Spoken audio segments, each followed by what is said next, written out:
I think, and I've learned this, one of the things that causes a woman to lock the keys to her heart, and I know infidelity will do it. Yes, sir. I know that not feeling safe will do it. Yes, sir. I know that her not being able to trust you will do Yes, it. sir. You know, you say one thing and do another thing. All of those things do.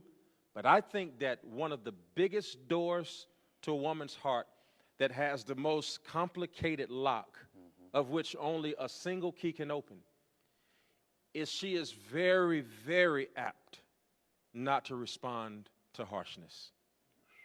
That she can forgive you for doing a myriad of different things.